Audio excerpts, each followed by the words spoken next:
tadi ya, rumah Anyo memang ceritanya sangat amat menarik. Ya. Jadi anak itu meninggal karena cancer. Justru kenapa bisa meninggal karena tidak ada tempat pada saat itu untuk beristirahat ketika ada di rumah sakit, sehingga setelah anaknya meninggal, beliau mendirikan rumah Anyo ini supaya tidak melihat nasib anak-anak yang kena cancer sama seperti... Dan lagi-lagi ini gerakan independen. Gerakan independen, betul. Selalu kayak gitu ya. Okay. Bicara tentang gerakan independen, bicara tentang orang membantu sesama dan sebagainya, bicara tentang pemuda di Indonesia ini, menurut Anda sendiri, gimana sih pemuda kita? Kemarin sempat ada satu kesempatan untuk bicara di sebuah forum, dihadiri oleh beberapa anak-anak muda juga, terus ada politikus gitu. Saya cuma menyampaikan bahwa karena saya melihat pergaulan dari pergaulan saya sendiri gitu, ada beberapa anak-anak muda yang seusia dengan saya gitu, makin kesini makin melihat bahwa semakin apatis terhadap bangsa saya sendiri, semakin banyak topik mengenai aduh gimana ya, gue kayaknya mendingan kalau gue dilahirin lagi tuh, doa gue sebenarnya adalah enakan jadi lahir di negara mana, Amerika atau di mana atau di mana. Boys band Korea. Iya misalnya gitu. Enakan di Singapura, enakan di mana, enakan di Australia, enakan di ini. Semua sudah mulai kayak males gitu loh, males. Jadi kayak ada penyesalan secara tidak langsung terlahir sebagai orang Indonesia dan berkembang di negara yang saat ini sedang juga berkembang gitu. Nah ini menurut saya agak sangat-sangat mengkhawatirkan kalau generasi kita yang saat ini semakin apatis. Itu kan membuat kesananya semakin berbahaya.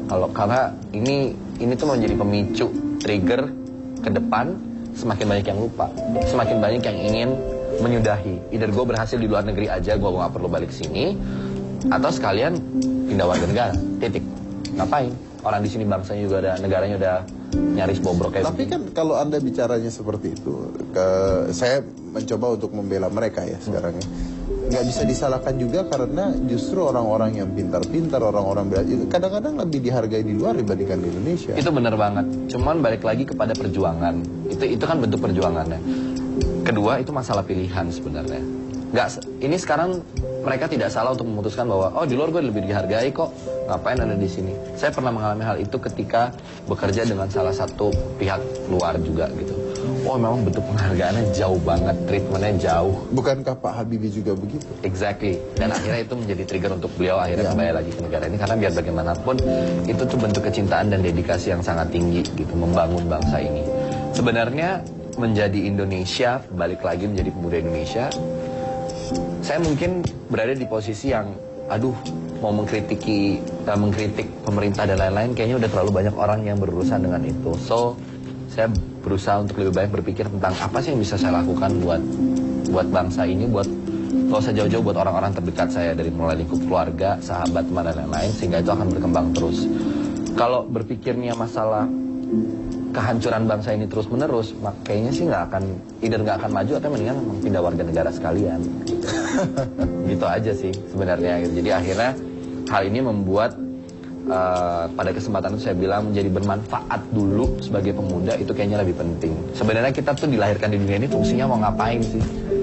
Nah itu kemarin sempat saya pikir ketika saya menulis di jurnal. Apa itu fungsi? Kalau saya merasa bahwa kenapa saya dilahirkan di dunia ini, salah satu tugasnya adalah Tuhan sudah memberikan tugas buat saya untuk bertanggung jawab atas keluarga. Itu very normal ya, itu semua orang. Itu intern ya? Itu intern. Kemudian ternyata saya diberikan kesempatan untuk menyampaikan pemikiran-pemikiran saya lewat jalur seni. Oke, saya bisa ambil kesempatan itu juga gitu, dan memaksimalkan yang ada. Ketiga, ya menjadi individu yang bermanfaat itu tadi untuk keseluruhan, bahwa sekarang saya bisa bermanfaat dalam lingkup kecil, itu menjadi trigger buat saya untuk bermanfaat lebih besar lagi. Oke, terima kasih Reza sudah hadir di sini. Tepuk tangan sekali lagi buat Reza. Ini menarik sekali pembicaraannya. Saya belajar banyak juga dengan Reza hari ini tentang sejarah ya, tentang sejarah. Mungkin terakhir nih, ada yang mau disampaikan untuk pemuda Indonesia, Reza? Iya itu tadi aja, jangan apatis, bahwa kita bisa melakukan sesuatu buat bangsa ini ke depan, selagi kita terus berpikir untuk bagaimana membuat diri kita juga menjadi bermanfaat bagi orang-orang di sekitar kita, itu aja. Oke, it's always a pleasure to have you here. Thank you very much. Nah, tadi juga Reza menyampaikan bahwa kadang-kadang kita tuh melihat negara lain ya, terus kita ngiri sama negara lain ya, melihat, keren banget negara lain, wah hebat banget, wah trendy banget, wah ngetren banget, wah kita kok nggak ada apa-apanya, wah pakaiannya apanya segala, sedangkan kita tidak peduli dengan pakaian kita, bahasa tidak peduli ya. Mungkin kita yang harus berpikir gitu. Jadi ada peribahasa mengatakan kan, rumput tetangga itu lebih hijau, rumput tetangga lebih hijau, ya mungkin tetangga lebih nyiramin rumputnya dibandingkan gitu. Yep. Saya Deddy Corbuzier, inilah hitam.